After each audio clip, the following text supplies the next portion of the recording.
Puis de même, si on prend ce 2H et qu'on rajoute un H, eh bien, on peut former de l'hélium 3, aussi dégagement d'énergie, 5,49 MeV.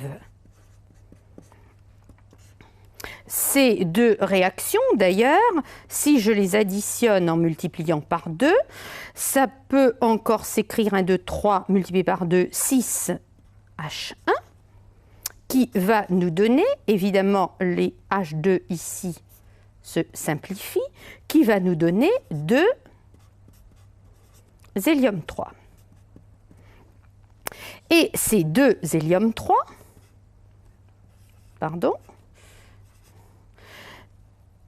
vont pouvoir donner de l'hélium 4 plus 2H1 avec, là encore, dégagement d'énergie, en l'occurrence 12,85 MeV. Si je regroupe ces deux égalités, vous voyez que les hélium 3 disparaissent, que ici j'ai un recyclage d'hydrogène et je peux écrire qu'à partir de 4H, nous obtenons de l'hélium 4 et un dégagement d'énergie. Donc, dans la région centrale de l'étoile, se produit ce cycle hydrogène-hélium avec un énorme dégagement d'énergie. Et dans toute l'étoile, existe un équilibre entre la pression entre les couches concentriques qui s'exercent vers l'extérieur et la pesanteur qui attire vers le centre de l'étoile. Tant que ce cycle hydrogène-hélium existe, l'étoile va exister et se trouver en fait dans la séquence principale du diagramme HR. Certaines étoiles vont pouvoir consommer leur hydrogène plus ou moins vite. Par exemple, une étoile très massive, dont le cœur est très chaud, va être extrêmement lumineuse et elle va très rapidement consommer son hydrogène. En fin de compte, l'hydrogène dans la région centrale va être épuisé, l'étoile va se contracter, la température va s'élever et à ce moment-là, des réactions qui vont transformer l'hydrogène vont pouvoir se situer dans toute l'étoile. En fait, l'étoile va devenir une géante rouge ou même une supergéante. Elle fait partie des points que nous avions aperçus par là-haut dans le diagramme Hertzsprung-Russell. Et cette étoile va, à son tour, former par nucléosynthèse de nouveaux éléments plus lourds que de l'hélium, jusqu'au fer par exemple. Lorsque cette phase sera terminée, lorsque toute la matière aura été consommée, alors, si l'étoile a une taille moyenne, elle va terminer sa séquence d'évolution en éjectant une partie de sa matière et ça va donner une nébuleuse planétaire, comme on peut assez bien avec les grands télescopes en observer aujourd'hui. Donc une phase éjection de matière nébuleuse planétaire et vers la fin ultime, on n'aura plus qu'une petite étoile, une naine blanche, ici en bas à gauche dans le diagramme Hertzsprung-Russell, une naine blanche qui sera entourée d'un cocon de matière. Dans le cas des étoiles extrêmement massives, on pourra avoir d'autres processus et en particulier l'explosion finale en supernova. L'explosion finale en supernova est un processus très important qui se produit parfois. On peut aujourd'hui observer des résidus de supernova comme la nébuleuse appelée la dentelle du cygne ou encore la nébuleuse du crabe qui a correspondu à l'explosion d'une supernova en 1054. Et ce processus est d'autant plus important qu'il injecte dans tout le milieu interstellaire ces atomes plus lourds qui ont été synthétisés dans l'étoile, si bien que va se trouver dans le milieu interstellaire et progressivement dans les nuages plus denses, non seulement de l'hydrogène, mais diverses molécules et aussi progressivement des petites poussières, des silicates. Et toute cette matière qui a été synthétisée dans les étoiles va être recyclée pour former de nouvelles étoiles qui seront des étoiles dans lesquelles se trouveront l'hydrogène, l'hélium, etc., mais aussi, en très faible proportion, des éléments plus denses, ces éléments plus denses que nous trouvons dans notre Soleil et aussi dans les planètes du système solaire.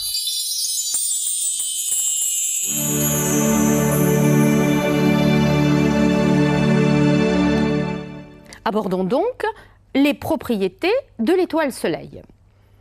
Nous en avons déjà parlé lors d'un cours précédent. Le Soleil est à une distance moyenne de la Terre de 150 millions de kilomètres et se trouve à environ 30 000 années-lumière du centre de la galaxie. Il parcourt d'ailleurs un tour complet autour du centre galactique en environ 200 millions d'années. Le Soleil est une étoile moyenne. Si nous regardions sa position sur le diagramme HR, nous verrions qu'il est dans la région centrale de la séquence principale du diagramme. Et venons-en maintenant à ses propriétés. Tout d'abord, sa luminosité. Sa luminosité va être, bien entendu, calculée à partir de l'éclat reçu sur Terre et de la distance de la Terre au Soleil. L'éclat reçu sur Terre, c'est ce qu'on appelle encore la constante solaire, donc la puissance reçue par unité de surface au sommet de l'atmosphère de la Terre. Et cette constante solaire, dont la valeur est essentielle pour la détermination du bilan thermique de la Terre, est d'environ 1400 watts par mètre carré. Donc, si nous multiplions cette valeur de 1400 watts par mètre carré par le 4pi d2, eh bien, nous trouvons la valeur, elle, de 4 10 puissance 26 watts. Venons-en maintenant à la masse. La masse du Soleil n'a pas besoin d'être déterminée avec une autre étoile, dans un couple d'étoiles binaires. On peut directement utiliser les planètes, la Terre en particulier. Nous connaissons la troisième loi de Kepler, donc le cube du demi-grand axe de la distance Terre-Soleil, divisé par la période orbitale de la Terre, est égal à G, la constante de la gravitation universelle, qui peut être déterminée en laboratoire, que multiplie m, la masse du Soleil, divisé par 4pi carré. Et si nous faisons l'application numérique, eh bien, nous pouvons trouver que la masse du Soleil est de l'ordre de 10 puissance 30 kg. Le rayon du Soleil. Le rayon du Soleil, eh bien, il est égal à environ 700 000 km et ce rayon est déterminé à partir de la mesure du diamètre apparent. La notion de diamètre apparent est une notion très simple que nous n'avons pas encore revue ensemble. Le diamètre apparent, c'est tout simplement le rapport de r du diamètre par la distance d. En effet, on peut écrire en général que tangente de l'angle φ est égale à 2r sur d, et si l'angle φ est petit, comme c'est le cas pour le diamètre apparent du Soleil, nous avons immédiatement φ en radian, qui est égal à 2r sur d. Ou si l'on préfère, φ en degrés, qui est égal à 2r sur d, que multiplie 180 sur pi, pour passer des radians au degré. Eh bien, on a déjà donné le résultat, mais on va faire l'application numérique dans le sens inverse pour le Soleil.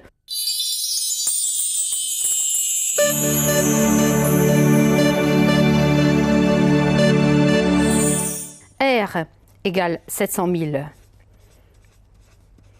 km, D de l'ordre de 150 millions de kilomètres. Ça nous donne tout de suite phi, donc phi en degrés, qui est égal à 1,4 10 puissance 6 divisé par 1,5 10 puissance 8, je peux rester en kilomètres au numérateur et au dénominateur, que multiplie 180 sur pi. Alors ceci, ça me fait à peu près 1 sur 100. 180 sur pi, ça fait à peu près 60. Comme j'ai majoré ici le 1,4 en 1,5, ça fait à peu près 50. Et vous voyez qu'on trouve 0,5 degrés.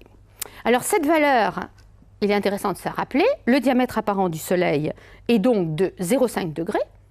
Le diamètre apparent de la Lune est aussi de 0,5 degrés. La Lune est beaucoup plus proche de nous et beaucoup plus petite. Il se trouve qu'elle a le même diamètre apparent que le Soleil. Et c'est bien évidemment pour cela que nous pouvons sur Terre observer à la fois des éclipses de Lune et des éclipses de Soleil. Pour en revenir à ce diamètre apparent, il nous permet donc de déterminer dans l'autre sens le rayon. Et connaître le rayon du Soleil, c'est important parce que ça va nous donner accès à la masse volumique. Masse volumique qui va donc être égale au quotient de la masse de 10 puissance 30 kg par 4/3 de pi.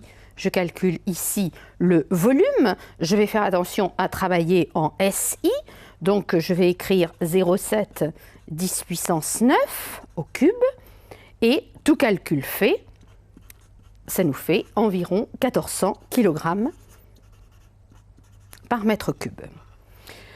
Si nous savons que la masse volumique de la Terre est de l'ordre de 5500 kg par mètre cube, nous voyons immédiatement que le Soleil a une masse volumique bien plus faible, ce qui n'est pas pour nous surprendre, puisque le Soleil, une étoile, est essentiellement constituée d'hydrogène. Alors évidemment, quand nous voulons vraiment connaître la composition du Soleil, eh bien, nous regardons un spectre du Soleil et nous analysons de la sorte la composition du Soleil. Le Soleil, bien sûr, est essentiellement constitué d'hydrogène, 71% en masse environ. Il est aussi constitué d'hélium, 27% en masse environ. Et d'ailleurs, le mot hélium vient du terme Soleil, hélios en grec, puisque l'élément hélium a été découvert par spectroscopie sur le Soleil avant qu'il ne soit identifié sur la planète Terre.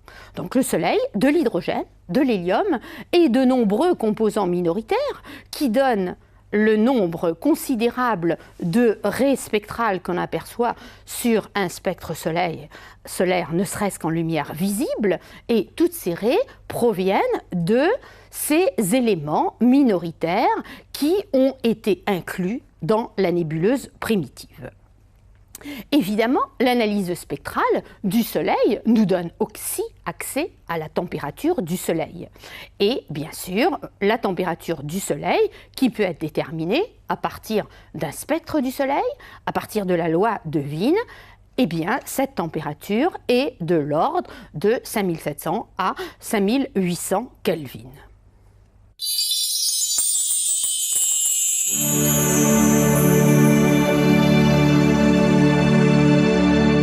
Nous allons donc, dans cette dernière partie, nous intéresser à la structure du Soleil et plus précisément à sa surface et à son atmosphère qu'un satellite comme SOHO nous permet d'étudier de façon continue. L'intérieur du Soleil n'est pas directement observable. Ce que l'on voit, c'est sa photosphère, la zone limite entre l'intérieur opaque et l'atmosphère du Soleil, une zone qui correspond à peu près à 500 km d'épaisseur. Et les observations, par exemple des observations d'oscillation solaire, sont en parfait accord avec la théorie relative à ce qui se passe à l'intérieur du Soleil. Ce qui se passe à l'intérieur du Soleil, donc des réactions de fusion nucléaire dans la région centrale, où la température est de l'ordre de 10 millions de Kelvin, avec transfert de rayonnement de cette région centrale vers la périphérie, zone convective, et revenons quelques instants à cette région centrale, une énergie rayonnée avec un défaut de masse, puisqu'on l'a vu, il y a pour toutes les étoiles dégagement d'énergie qui correspond à peu près à 0,7%. Et précisément, cette énergie rayonnée va nous permettre de calculer la durée de vie